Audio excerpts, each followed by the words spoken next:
40 సంవత్సరాల క్రితం చంద్రబాబు నాయుడు గారిని మీ అందరూ ఎన్నుకున్నప్పుడు అప్పుడు కుప్పం ఏంటి ఇప్పుడు కుప్పం ఏంటి అనేది ఆలోచన ప్రతి ఒక్కరికి కలగాలి.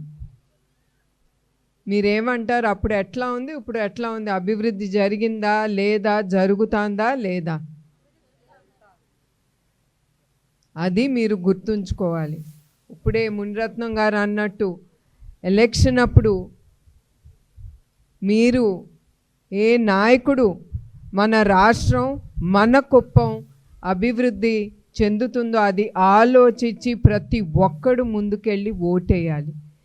అది మీరు మీ మనసులో పెట్టుకుని, అది మీ కుటుంబం మీ పిల్లలు భవిష్యత్తు డిసైడ్ అవుతుంది మీ ఓటుతో. అది మీరందరూ గుర్తుంచుకోవాలి. చంద్రబాబు నాయుడు గారు ఎప్పుడు ఆయన తిప్పి రాష్ట్రానికి కానీ ప్రతి ఒక్క రంగంలో ఉండే ప్రజలకి ఏమి ఉపయోగపడుతుందని ఆలోచించి ఆయన తీసుకొచ్చే ప్రతి పథకం వెనకాల చాలా ఆలోచన ఉండే ఆయన తీసుకెళ్తారు.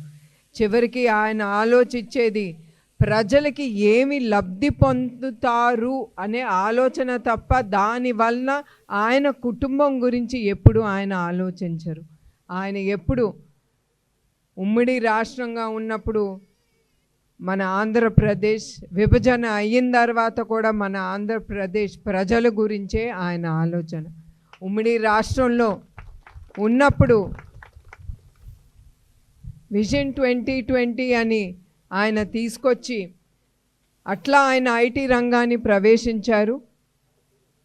దాని ద్వారా చాలామంది యువకులకి ఉద్యోగాలు కలిగాయి. ఇప్పుడు బిడ్డలు కూడా ఆ ఐటీ రంగంలో ఉండి వాళ్ళ కోట్ల రూపాయలు సంపాదిస్తున్నారు.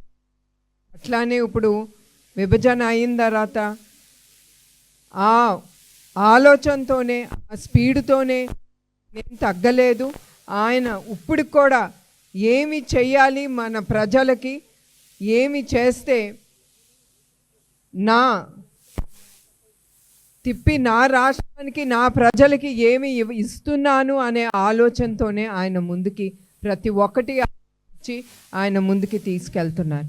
ఆయన ఒక కుప్పం నియోజకవర్గం గురించే కాదు, యావత్ ఆంధ్రప్రదేశ్లో ఉండే అన్ని నియోజకవర్గాలకి, అది కర్నూలు అవనే అనంతపూర్ అవనే ప్రతి ఒక్క జిల్లాకి ఆయన ఏ ఇండస్ట్రీ తీసుకొస్తే దానికి భవిష్యత్తు ఉంటుంది అనే ఆలోచనతో ఆయన అట్లానే ఐటీ రంగాన్ని వైజాగ్ అని కుప్పంకి చాలా ఇండస్ట్రీస్ తీసుకొచ్చారు. ప్రత్యేకంగా ఇది అంటూ కాకుండా అన్నీ ఆయన పెద్ద పెద్ద ఇండస్ట్రీస్ తీసుకొస్తున్నారు. అది మన కుప్పం ప్రజలు చేసుకున్న మన అదృష్టం అని భావిస్తున్నాను.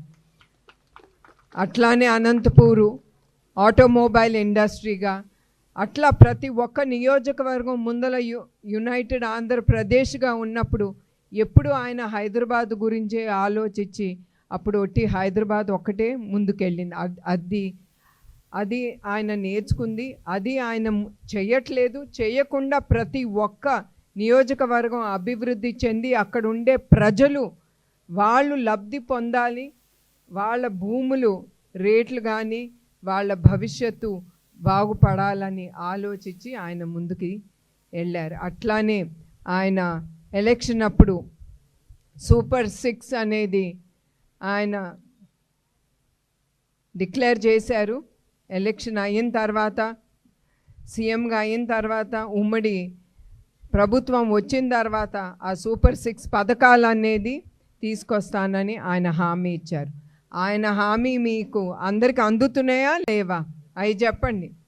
హామీలు మీకు అందుతున్నాయా, ప్రజలకి అందుతుందా? అది ముఖ్యం.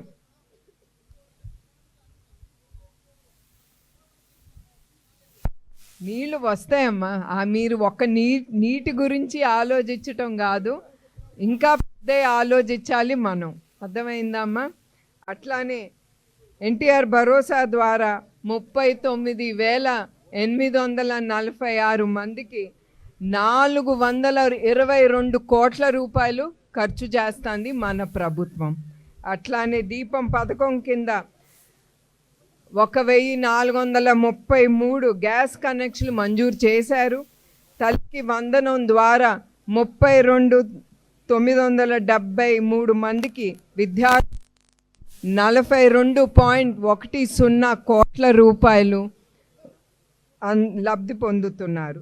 స్త్రీ శక్తి మహిళలు 37.33 లక్షల ఉచిత బస్సు ప్రయాణాలు ద్వారా 27,853 ఉచిత ప్రయాణాలు జరుగుతుంది ప్రతిరోజు. అన్నదాత సుఖీభవ కింద 36,473 మందులు రైతులకి 67.0 కోట్ల రూపాయలు ప్రభుత్వం అందజేస్తుంది. అట్లానే అన్నా క్యాంటీన్, ఆకలి ఎక్కడ ఉండకూడదని ఆయన అన్నా క్యాంటీన్ అనేది పేద ప్రజలకి కోసం ఆయన ముందుకు తీసుకెళ్లారు. ముందలుండే ప్రభుత్వం ఏమి ఇచ్చిందని ఎవరైనా ఇప్పుడు మాట్లాడుతున్నారు. మీరు నోరిప్పితే వాళ్ళు ఊరుకునేవారు కాదు. మీరు నోరిప్పితే ఇవాళ ఉన్నారా రేపు ఉంటారో లేదో మీకు తెలియని ఆ టైంలో మీ అందరూ అది మర్చిపోకూడదు. ఇవాళ మీ ప్రభుత్వం మీ గడప దొక్కుతాంది కనుక మీరు ఇట్లా మాట్లాడకూడదు. ఉండేది ఇంకా ఆలోచించి పెద్ద గురించి మీరందరూ ఆలోచించాలి. ఇప్పుడు ఆయన నీటి గురించి మాట్లాడుతున్నారు. అది ఆలోచించే 732 కిలోమీటర్లు ఒక కెనాలు శ్రీశైలం నుంచి కృష్ణమ్మ తల్లిని మన కుప్పానికి మన ప్రజల కోసం ఆయన తీసుకొచ్చారు. 3,600 కోట్ల రూపాయలు ఖర్చుతో. అది మనం మర్చిపోకూడదు. తద్వారా మన అన్నదాతలకి 6,000 ఎకరాలకి నీరు అందిస్తున్నారు.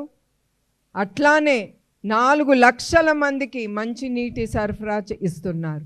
అది మనం మర్చిపోకూడదు. అట్లానే కృష్ణ జలాలు ద్వారా 110 చిన్న చెరువులు నిండినాయి. ఇంకా కూడా అక్కడితో అయిపోయిందని నేను అన్ను. ఇంకా కూడా 400 చెరువులు ఉన్నాయి నిండటానికి. తప్పకుండా అది చంద్రబాబు నాయుడు గారికి తెలియక కాదు, నేనే మాట్లాడుతున్నానంటే ఆయన ఇంకెంత ఆలోచనతో ఆయన ఉంటారో మీరు అర్థం చేసుకోవాలి. Subscribe us and press the bell icon for more interesting updates.